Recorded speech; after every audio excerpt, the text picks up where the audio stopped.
Well, hello again, and welcome back to another episode of the Summer Spotlight 2020. I am your host, Gayle Nicholson. So good to see you again today.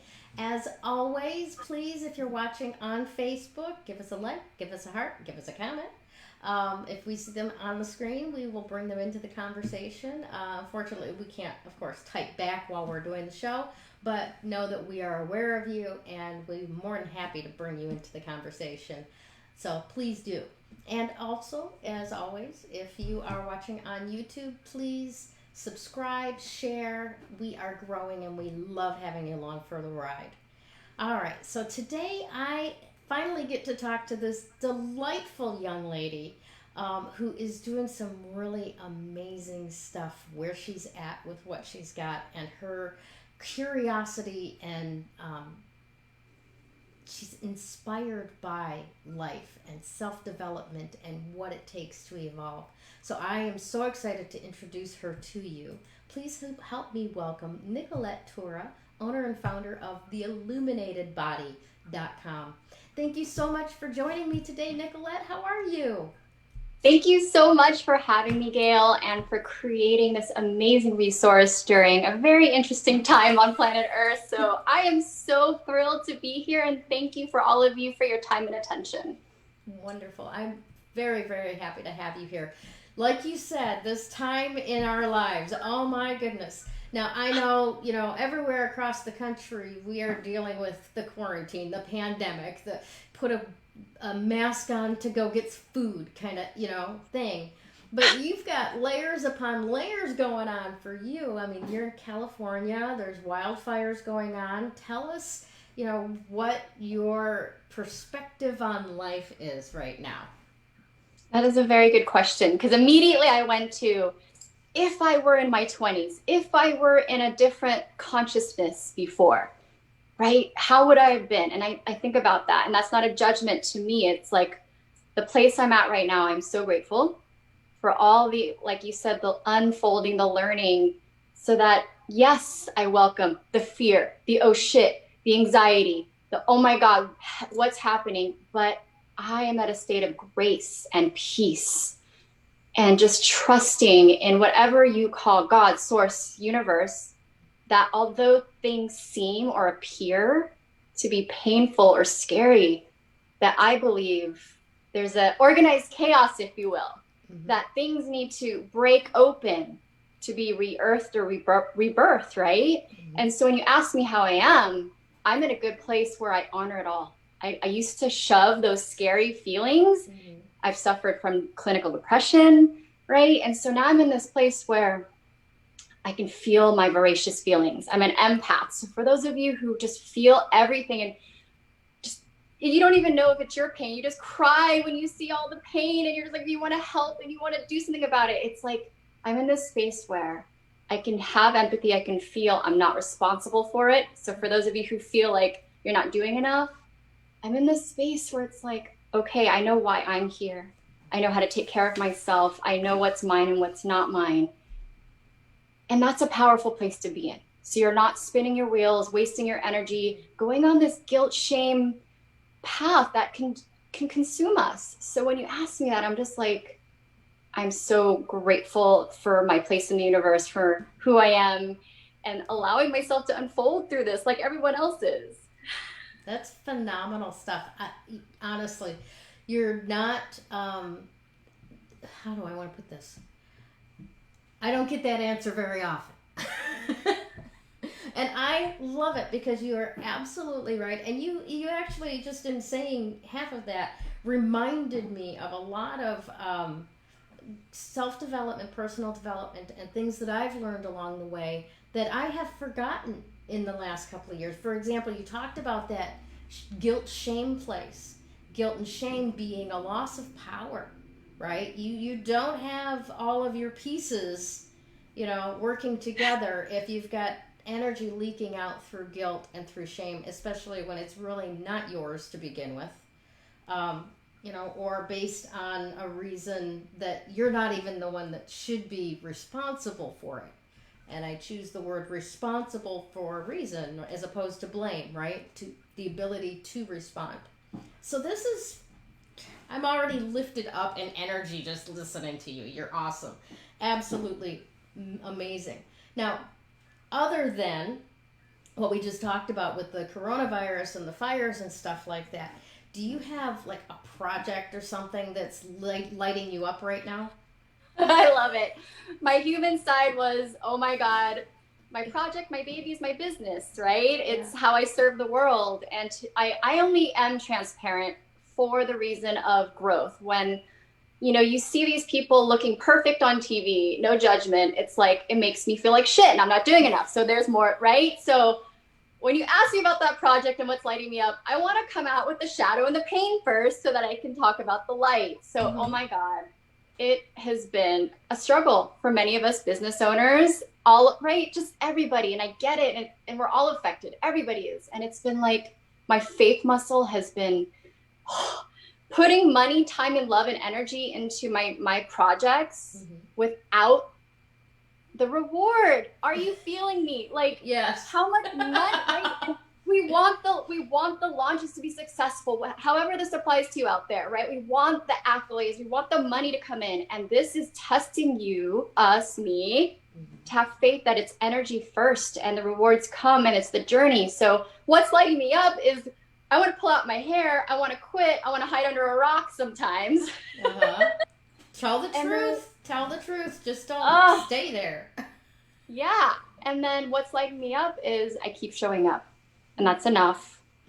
And I feel the universe just gives you some little thing, right, to keep you going. And I've I've reframed what success and external validation, this huge thing in American culture, right? To feelings of, that's where it's at. It's like, okay, what lights me up inside, what's making me fulfilled. And it's been repairing my relationship with God, which I couldn't say for so many years because of my upbringing and the religion I had, and I've made peace with it. And it's just been developing deeper relationships with the few people I choose to be in, contact with, and we're going very deep. What else is lighting me up? Oh, I have to share. There's a show on Netflix called Love on the Spectrum. Okay. I don't know if you've heard of it. It's about young people on the spectrum. So they have Asperger's or, anything on that spectrum, and they want to find love, and it's just so sweet because they go on these dates. Can you imagine the nerves that go on for any person going on a blind date with a camera crew? And you have these beautiful souls who I feel share their truth. They just say things without filters, and it's so refreshing to just that show is just lighting me up right now. And then watching their parents see them move into this place in their life. So if you're looking for inspiration, that's on Netflix, Love on the Spectrum. Nice. Thank you for that. I think that's a great concept for a show. And yeah, I probably, if I watched it, I'd be just as gaga about it as you are right now. That sounds pretty phenomenal. Now, let's dig a little bit into, like how you got to be this way. Because I'm going to guess that probably, around about the time you were 15, 16, 20, you weren't as perky as you are now, right? So where were you, and what happened that brought you into being such a blazing, sparkly ball of light? Thank you. I received that. I want to tell you that I grew up, let's take it to when I was about 7 or 8 years old on a school bus, looking down at my legs and seeing cellulite and just going, my legs don't look like anyone else's. And why, you know what I mean? That's when the body shaming started. Wearing all the clothes when I went swimming because I was chubbier. And I don't know, it was like almost like I had all these experiences to really, right? That's why we have the paint, to really grow into the opposite end of that energy. So I had the body shaming issues. I had the people pleasing. So I was the chubby girl. So let me shift into what people want of me, because I don't know who I am, but I'm really good at going, oh, this person loves it when I listen and do everything this way. Does that make sense? Yeah.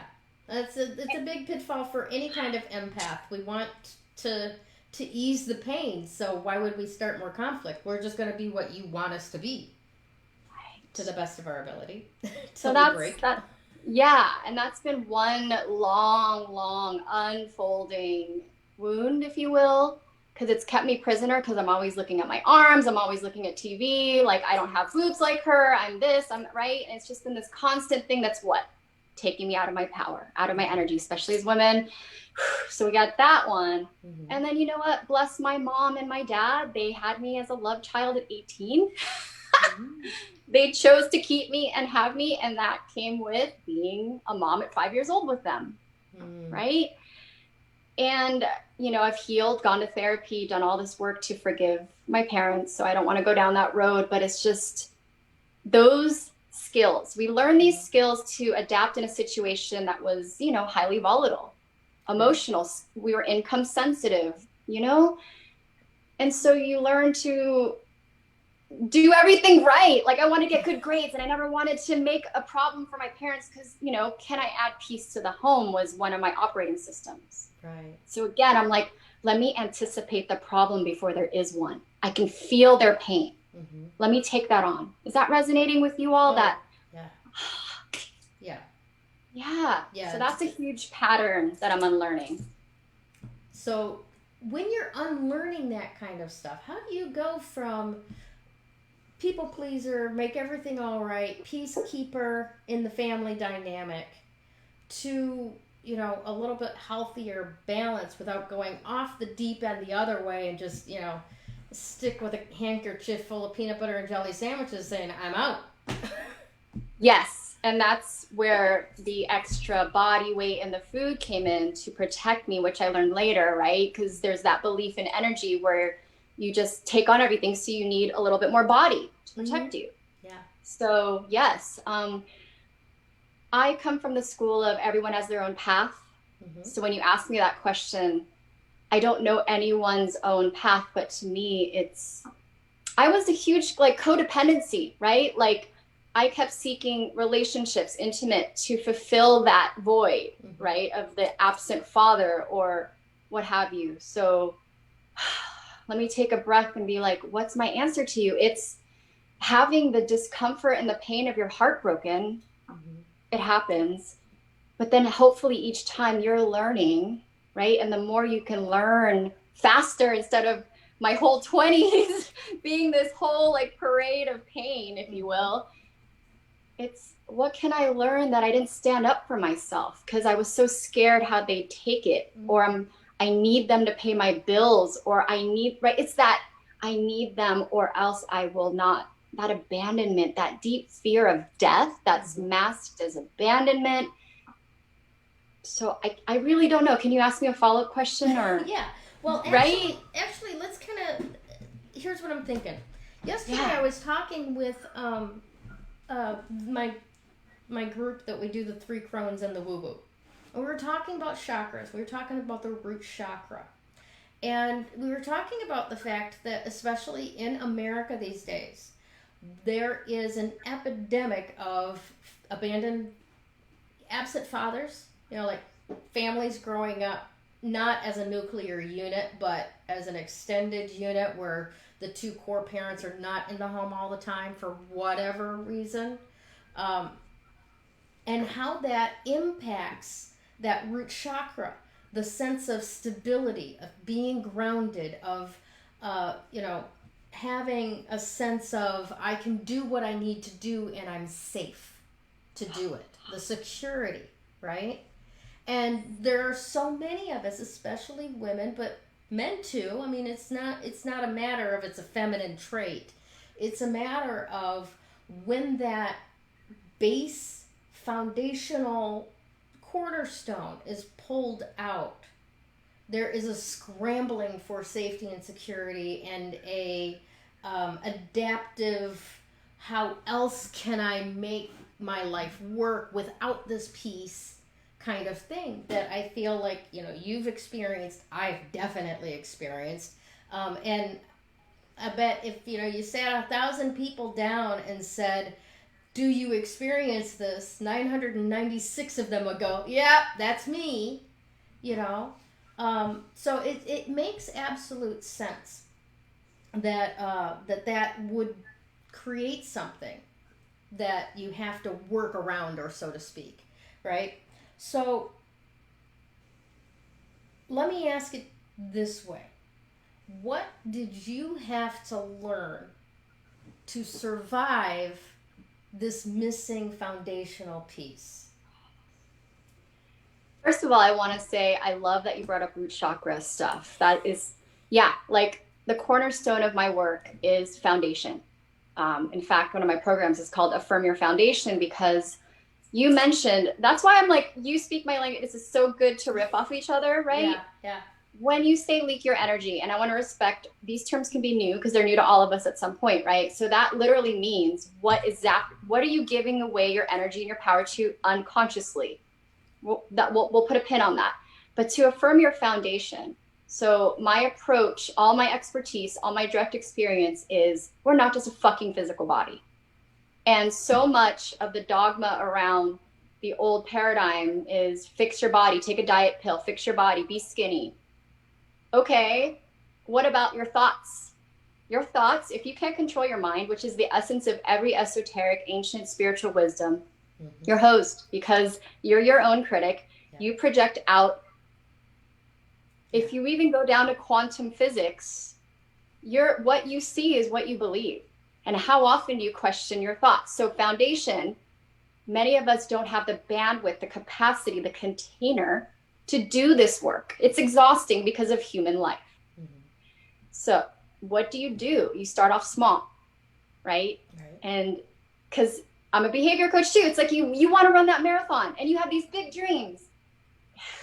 God, there's just so much. We live in a culture where it's instantaneous. It's like, do you remember the times we had to listen to the radio and press record to hear your song? Like, people don't remember that things were never instantaneous. Yeah. So foundation, right? It's how do you have the physical vessel to have the space to do a spiritual practice, which doesn't have to be a grand ornate thing. It's just, do you take time to shut everything off and everything out? Nature, prayer, meditation, journal, dance, right?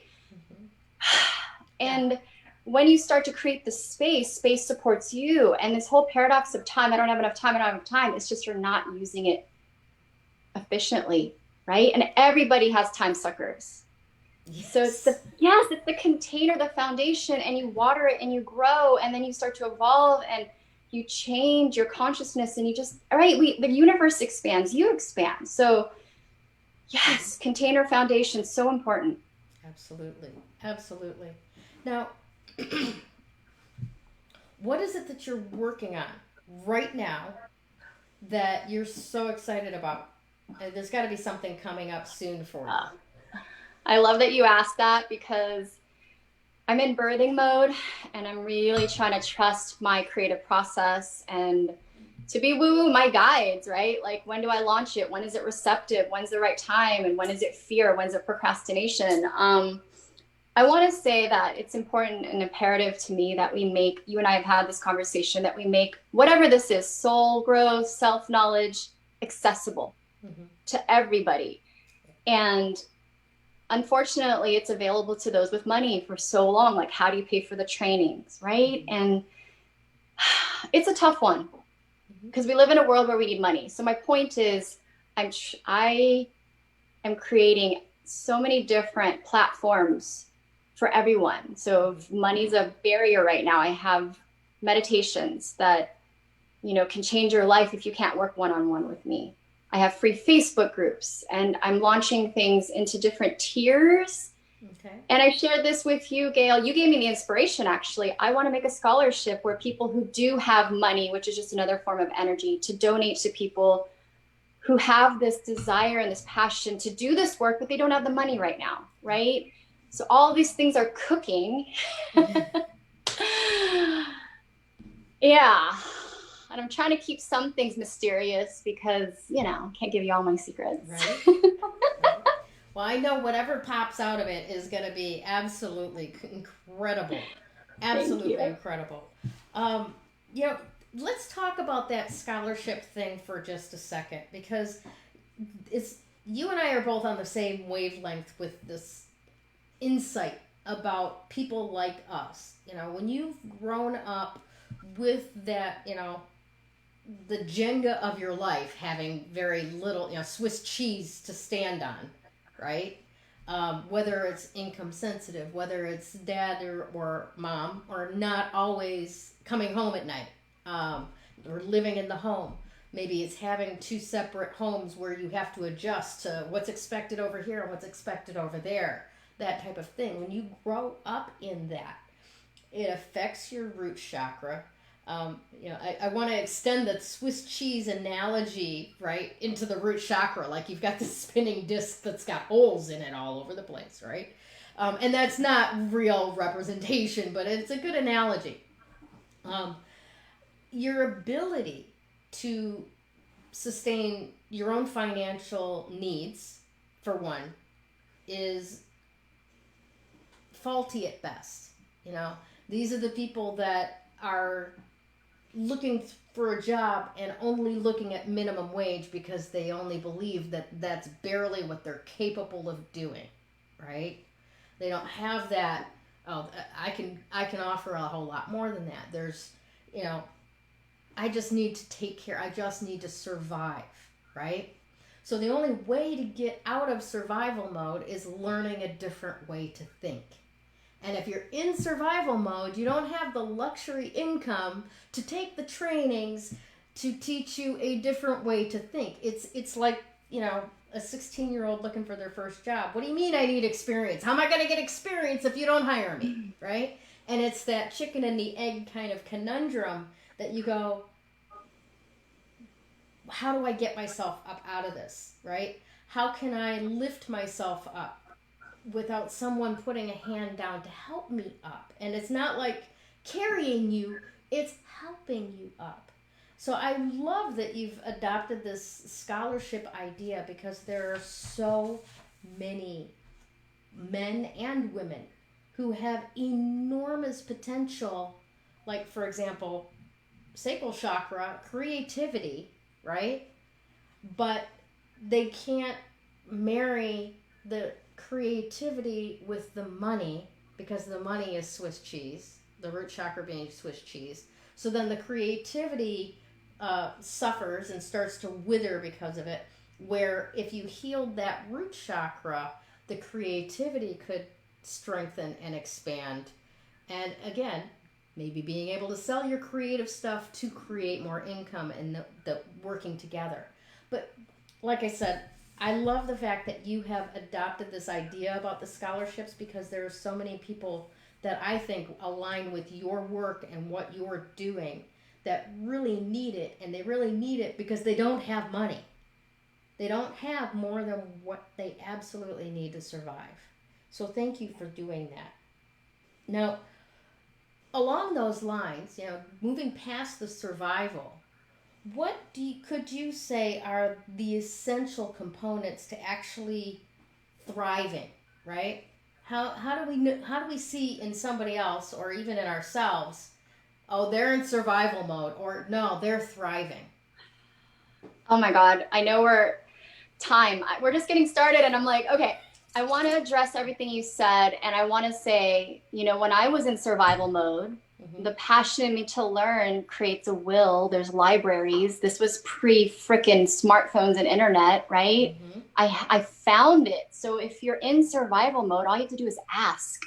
The universe listens. So if your thought pattern is, I'm going to be this way forever, then that's what you're going to get. Law of attraction basics, right? So fuck the money. You don't have the money, great. But what are your wounds? What are your beliefs about it? And that's where I feel, in experience and through all the mentors, teachers I've learned, is you have to believe in yourself, your worth, for the universe to match you and give you what, right? So if you're in the situation where you don't have money right now, what can you do? You can ask yourself, where these beliefs come from. Did I hear my parents say money doesn't grow on trees all the fucking time? That is free. You can question your beliefs for free. Plus, in the age of YouTube, thankfully, there's so much content, right? So let's just say, yes, until you're able to work one-on-one with someone, just keep asking and believing and using the resources in front of you, right?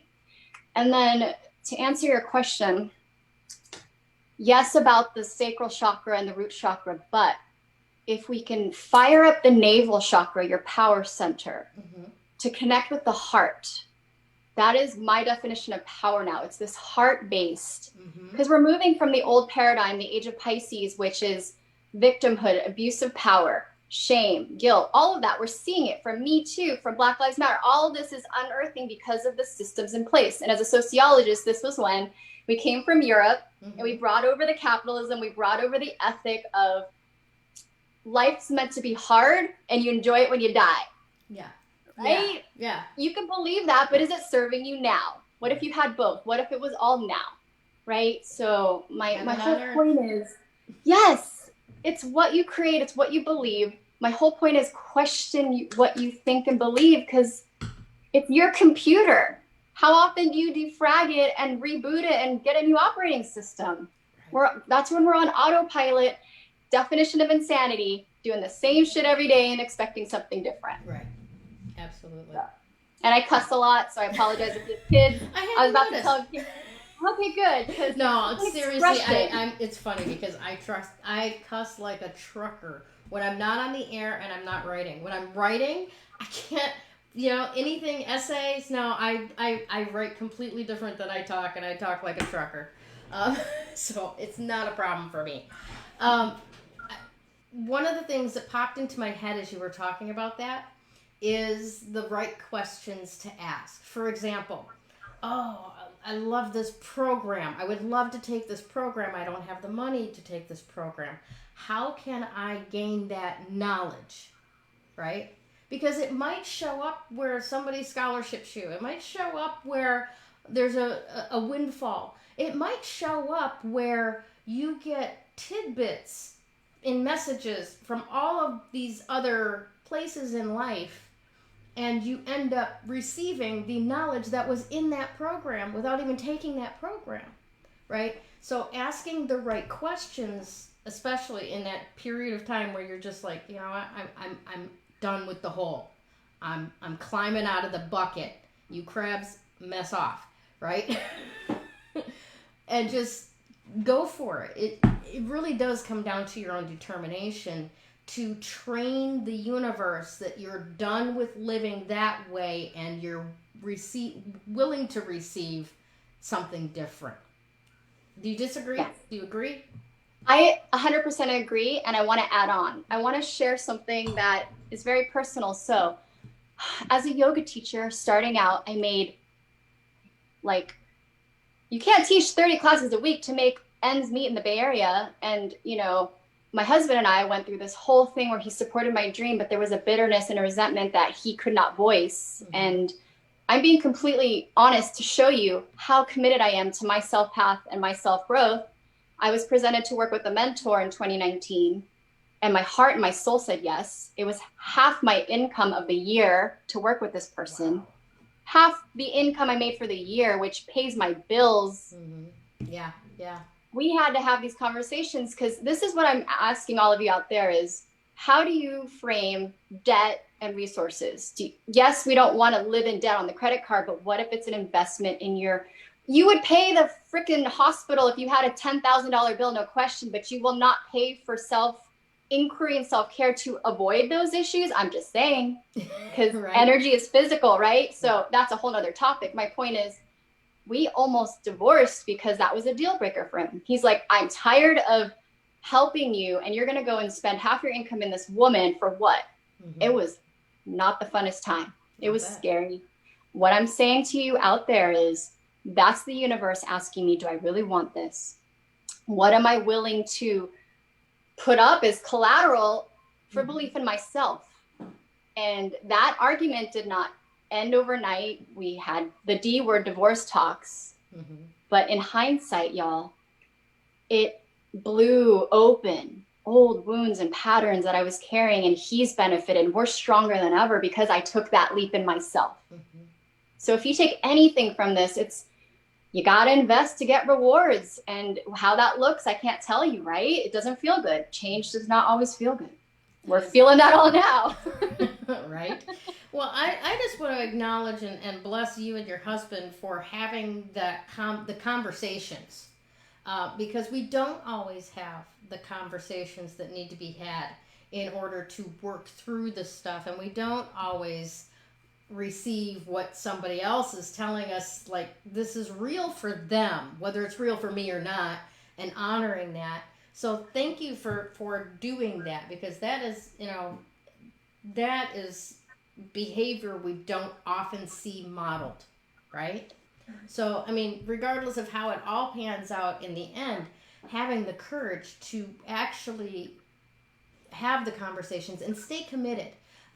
There's a book that I read a long time ago, and it's not necessarily that it's true, but I've noticed it. And when you declare that you want something, first of all, the things that rise up are what are not that, right? To be revealed and transformed however they will be. And then you'll be presented with 3 opportunities for something else. And you have to have the strength to say no 3 times before it shows up, before what you actually asked for shows up. And it's just like you were talking about, the universe is like asking you, how dedicated are you? Do you really want this? Right? And at 3 different times they'll say, well, how about this instead? No. Well, how about this? No, I asked for what I want. Boom. Yeah. So, I mean, and I've noticed it in my life, even before and after that, but it was put so succinctly in this book that it's like, when you ask, first of all, what will be revealed to you is what's not that, so you can repair it. And then you'll be given 3 opportunities to say no to other things, and then it will come in if you do say no. If you stay dogmatic on what it is that you've asked for. Thank you, Gayle. I've not heard that, and that would help. It's like any excuse assigned to say no. You're like, okay, great, I'm not going to do it. But now knowing that, okay, 3 times, something's going to come up to be like, you don't really want this. Okay,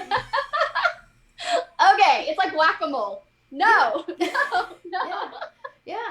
It's like that gif of Shaq. Get out of my way. When he's just flicking those things aside. No, I'm on a mission. Let's go. Anything else is not it. So that's phenomenal stuff. Now, this is going to be a very obvious question, at least to me. But why would somebody want to work with you?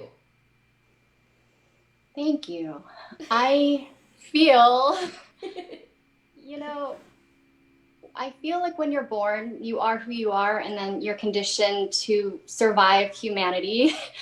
And if you, again, choose to come back to your essence and who you really are and what God source made you, I really am pure love. So I have this ability to hold space with someone, and just everyone around me relaxes because they don't have to put on airs. And we get to the heart of the matter easier because it's like, right? So they can breathe, they're seen, they're heard. And there's no expectations or judgment. And I do the work where I don't put my agenda on them. It's pure centeredness and wholeness. And then I have this ability to, a bullshit detector. I can tell when you want to be called out if you're paying me good money, right?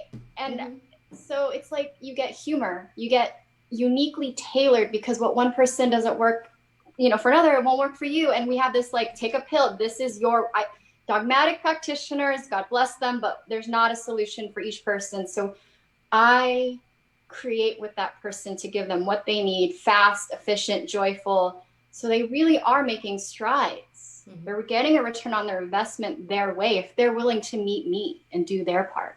So nice. My answer to that question was just joy. You are a living expression of joy, and the fact of the matter is that money follows joy. Money don't like to party where they're bored.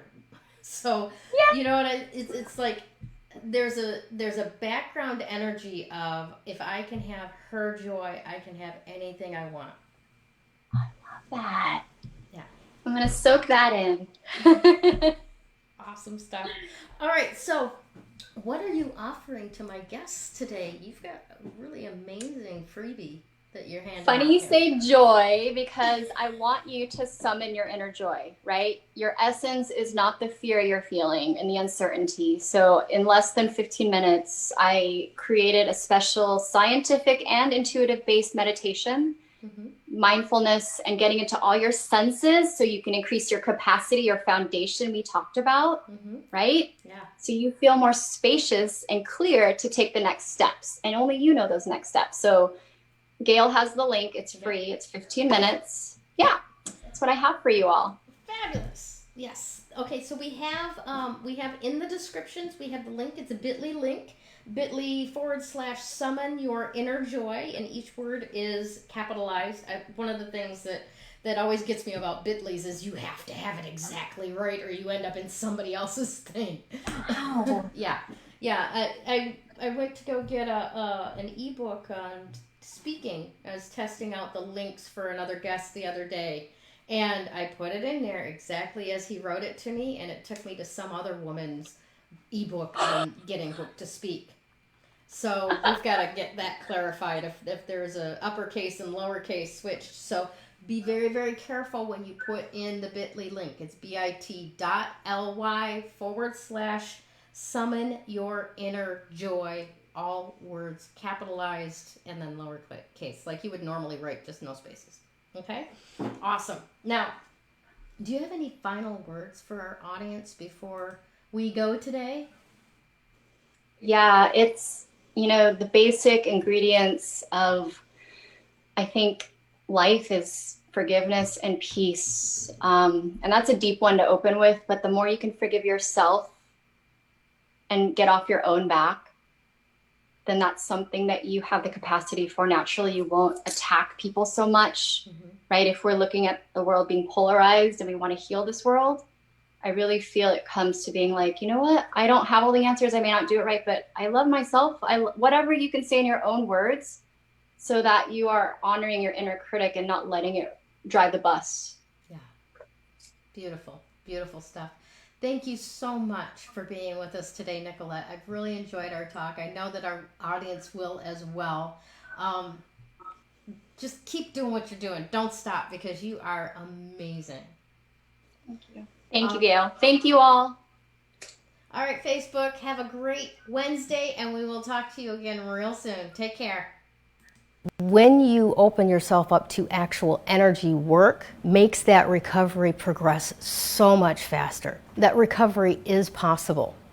You do not have to live as a victim until your last days. You have unbelievable strength, and I know that because you're still here. Do you want to create something completely unrecognizable with your life? I can show you how.